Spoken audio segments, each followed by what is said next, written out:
So I do think I figured it out, and if I can do it, I think about anyone can do it.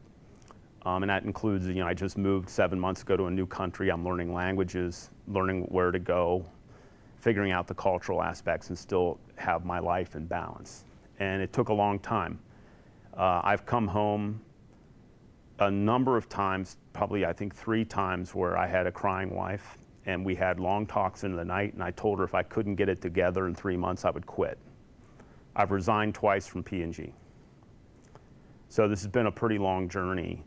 And what I'm trying to do is share you what I did, because it took me about 16 years to get my work-life balance figured out.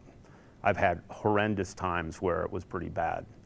And it's not like it's been an easy ride. And the difference between now and then is I'm just not as stupid now as I was 16 or 20 years ago. And so I've kind of figured it out. And what I hope to do today is to give you some ideas to work with, some coping strategies that you can accelerate your own learning curve. Work-life balance is a lot about perception. It's how you feel. What is balanced for one person may be a nightmare for another. The second thing is that it's about personal choice. Some people are making better choices than others, and therefore they may have better balance. A lot of this is going to be in your hands. What we're going to do is give you a lot of tools. Whether you take the tools and build something with it is going to be totally up to you. The issue, I think, is there's a fundamental flaw in how we've been looking at this. And the issue is all we ever talk about is time management. It's nothing but time management. Get people out early, get people in it. When I go back and reflect on why my wife was crying, why I had work-life balance issue problems, they often had nothing to do with time management. I've had a number of people that I've talked with, when I've been mentoring them, I've told them, with your issues, I could send you home at 11 o'clock every day in the morning, and you're still going to have a work-life balance issue problem. You can't just fix it by working the clock. So we got to go a little bit deeper, and that's what we're going to do here today.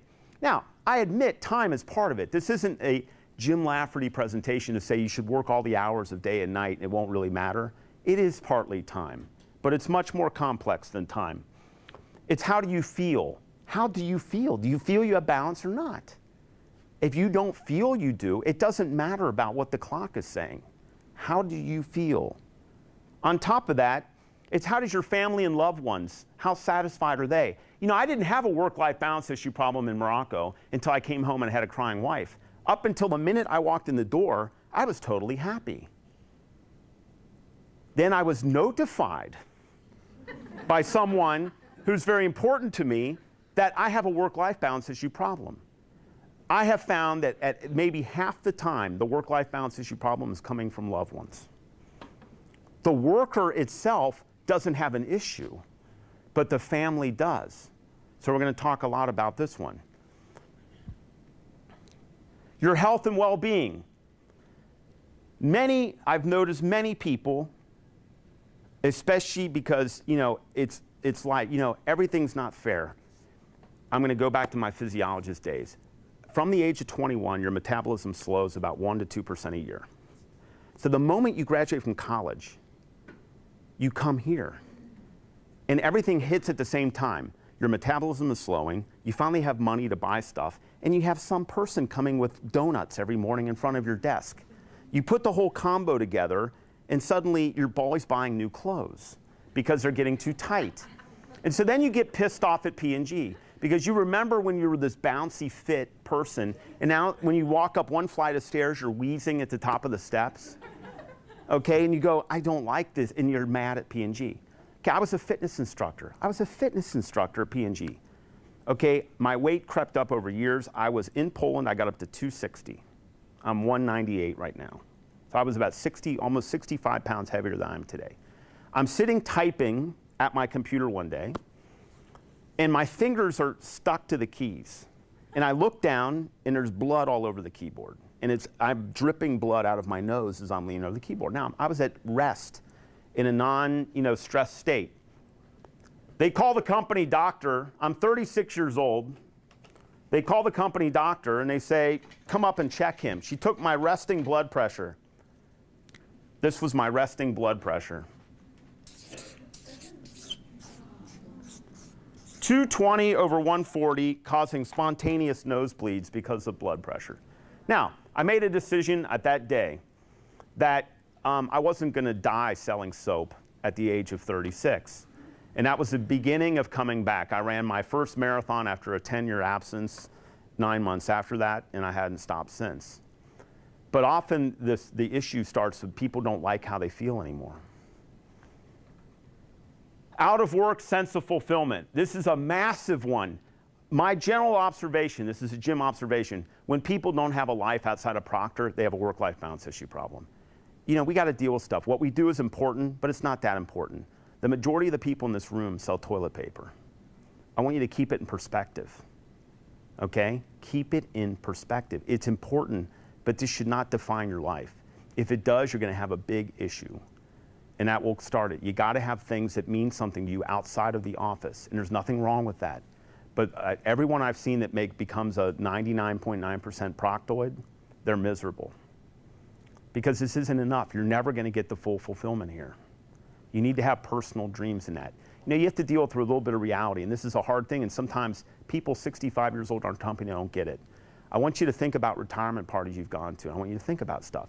When presidents retire and people that are really important retire, it's the same. It's always the same. They go, there's a cake, a clock, a couple speeches, and the week after we forgot them. That will happen to you.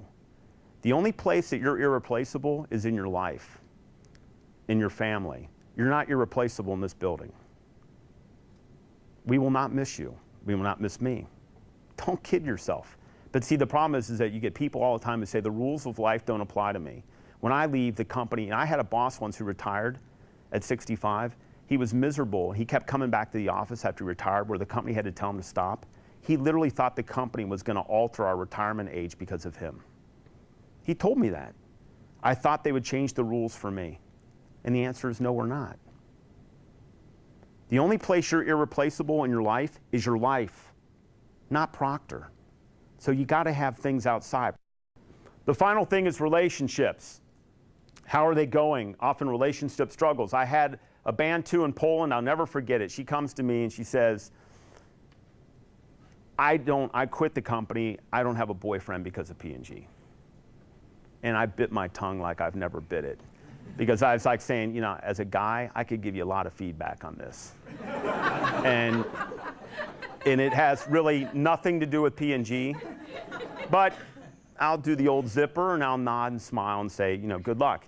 And you know, it's quite interesting because I've stayed in touch with that individual, and she's very bitter now, 10, 12 years later, and it hasn't changed much. And since going to GlaxoSmithKline hasn't helped, going to a local Polish pharmaceutical company hasn't helped, going to Gerber hasn't helped, and I don't know where she's at now.